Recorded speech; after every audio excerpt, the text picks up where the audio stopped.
Let me start by saying this. Betrayal changes you. It makes you question everything, including yourself. I learned this the hard way when my best friend Emily decided to destroy my marriage. But before you judge me or think I'm crazy for what I did, let me tell you my side of the story. I met Emily when I was 21. We were roommates in college and we hit it off instantly. She was vibrant, funny, and always the life of the party. Everyone loved her, and I felt lucky to be her best friend. We shared everything: secrets, dreams, clothes, and even our hatred for cafeteria food. As the years went by, our bond grew stronger. We graduated, found jobs, and even moved into the same city after college to stay close. I trusted her more than anyone, except for one person: my husband, Mark.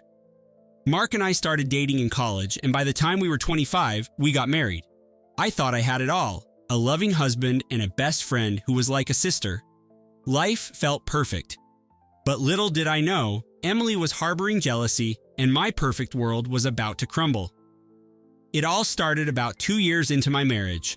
Mark and I had our ups and downs like any couple, but nothing major. Emily, however, had a string of toxic relationships and always came to me to vent about her horrible boyfriends. She'd cry on my shoulder, telling me how lucky I was to have someone like Mark. At first, I thought she was just venting. I didn't think twice about it. But now, looking back, I see the envy that lingered in her eyes whenever she saw us together. Emily started making little comments, subtle, but enough to plant doubts in my mind. "Mark's been working late a lot, huh? You sure he's not meeting someone?" she'd say, her tone playful but laced with something darker. Or, I heard that long work trips can be an excuse for men to cheat." I laughed it off at first, but over time, her words started to take root. I began to feel paranoid. Was Mark really working late? Was he texting someone when he smiled at his phone? I confronted him a few times, and every time, he reassured me that I was being silly. But the doubt had been sown. I didn't realize it then, but Emily was strategically manipulating me. Every time I'd argue with Mark, she'd be there, comforting me, telling me how I deserved better. "You're too good for him," she'd say. And soon enough, I started to believe her. One night, after another argument with Mark, Emily suggested we go out to blow off some steam. "You deserve a night out without worrying about him," she insisted. So, we did. We went to a bar downtown, had a few drinks, and danced the night away. It felt good to forget about my problems for a while, to just be in the moment with my best friend. But as the night wore on, I noticed something strange. Emily was flirting with every guy in sight, something she always did, but then I noticed she was also eyeing a guy across the room who looked oddly familiar. It was Mark's colleague, James. Before I could ask her about it, she walked over to him, her eyes sparkling with mischief. I followed behind her, confused. Wasn't this Mark's work friend? What was she doing? The two of them talked for a while, and then Emily pulled me into the conversation. "Did you know Mark's been talking about you at work?" she said, her voice too sweet. I felt my stomach twist. "James here told me that Mark's been acting different lately. Right, James?" James looked uncomfortable, but nodded. "Yeah, he's been kinda distant at the office lately. I'm not sure what's going on with him." Emily shot me a sympathetic look. "See? I told you something was up." I felt sick to my stomach. I couldn't breathe. Emily kept feeding me these stories, half-truths, twisted into something malicious. I left the bar that night in a daze, convinced that my marriage was falling apart, that Mark was lying to me, and that Emily was the only one who could see the truth. The next few weeks were hell. Every time Mark and I fought, Emily would be there to pour gasoline on the fire. She'd tell me about how most men are cheaters, how I should leave him before he could hurt me more. And I believed her. Why wouldn't I? She was my best friend, the one person I thought I could trust. Then came the breaking point. One evening, I was at work late, and Emily texted me frantically, "You need to come home, now." I rushed home, heart pounding, expecting the worst. When I got there, Emily was waiting for me with a solemn look on her face. "I didn't want to tell you this, but you deserve to know," she said, handing me her phone. On the screen was a series of texts, supposedly between Mark and another woman. The messages were explicit, talking about meeting up at a hotel. My blood ran cold. I felt like I was going to faint. This couldn't be real. But there it was, in black and white. Emily hugged me, whispering how sorry she was, how she'd always suspected but didn't want to hurt me. That night, I confronted Mark. I screamed, I cried, I accused him of betraying me. He looked shocked, genuinely confused. But I didn't care. I was too blinded by rage and the evidence Emily had shown me. I packed my bags and left that night, moving into Emily's apartment while we sorted out the divorce. Here's where things take a turn. A few weeks after I moved in with Emily, I started noticing strange things.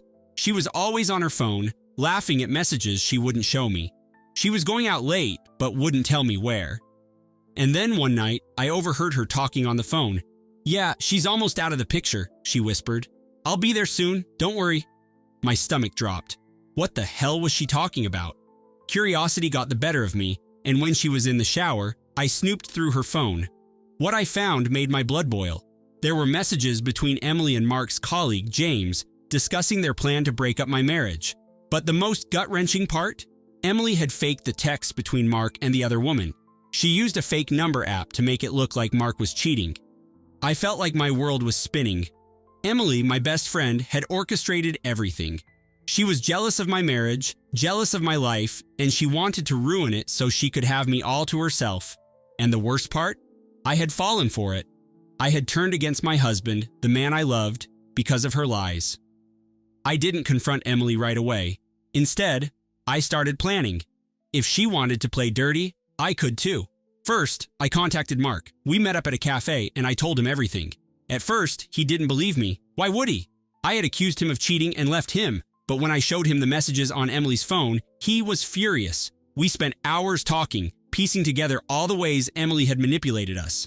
By the end of that conversation, we had a plan. Step 1, I stayed with Emily pretending nothing was wrong. I acted like I was still heartbroken over Mark, like I was grateful to have her in my life. All the while, Mark and I were working behind the scenes to expose her. Step 2, Mark started documenting everything. He got James to confess to his involvement by pretending to be interested in one of Emily's other schemes. We recorded their conversations, gathering evidence that Emily had not only sabotaged my marriage, but had also tried to ruin other people's relationships out of spite. Step 3, the revenge. One evening, after weeks of gathering information, I confronted Emily. I told her I knew everything. The color drained from her face as I laid out the evidence, the texts, the recordings, the confessions. She tried to deny it, to claim it was all a misunderstanding, but it was too late. "I trusted you," I said, my voice shaking with anger. "I loved you like a sister, and you destroyed my life." But I wasn't done yet. Mark and I went public with everything. We posted the recordings, the screenshots, the texts, all of it, on social media. Everyone we knew saw it. Emily was exposed for the manipulative, jealous liar she was. She lost her job, her friends, and any shred of respect she had left. No one wanted anything to do with her after that. And as for me, I'm back with Mark, and we're stronger than ever. It's taken time to rebuild the trust, but we're getting there. As for Emily, last I heard, she's moved to another city, trying to start over. But I doubt she'll ever escape the consequences of what she did. Betrayal changes you. It makes you stronger, wiser, and a hell of a lot more cautious about who you trust. But sometimes, betrayal also gives you the opportunity for revenge. And trust me, there's nothing sweeter than watching the person who tried to destroy your life lose everything instead. It's been a few months since Emily's world crumbled, and life has slowly returned to normal. Well, as normal as it can be after the storm we survived. Mark and I have been working through the damage, but the pain of what happened still lingers, especially for me. I sometimes catch myself replaying everything in my head, wondering how I missed the signs, how I let my best friend manipulate me so thoroughly. But one thing's clear, we're stronger now. We've started couples therapy, something I never imagined we'd need, and it's been helping us rebuild the trust that was shattered. Every time I see Mark, I remind myself of the love we have, the life we built, and how close I came to losing it all over a lie. As for Emily, I wish I could say she's out of my life completely, but things like this don't just disappear. I still hear whispers about her, mostly from mutual friends who haven't completely cut her off. Rumor has it she's struggling to find work, bouncing from one city to the next, but no one's willing to get close to her anymore. Her reputation is ruined, and the weight of her own actions has left her isolated. One night, though, something unexpected happened. I was getting ready for bed when I heard a knock at the door. I opened it to find a package on the porch, no return address, nothing to indicate where it had come from. Inside was a letter, the handwriting unmistakably Emily's. I know you probably hate me and I deserve it, but I need you to know. I never meant to lose everything. I just wanted what you had. I was wrong, and I'm sorry.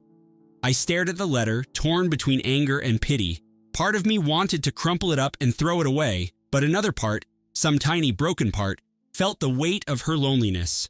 She'd lost everything, and maybe for the first time, she was truly remorseful. But here's the thing. Forgiveness doesn't come easily, not for something like this. Mark and I have worked too hard to get back to where we are. And Emily? She's a ghost of my past now. I slipped the letter back into the envelope, closed the door, and walked back inside. I may never forget what she did, but that chapter of my life is closed for good.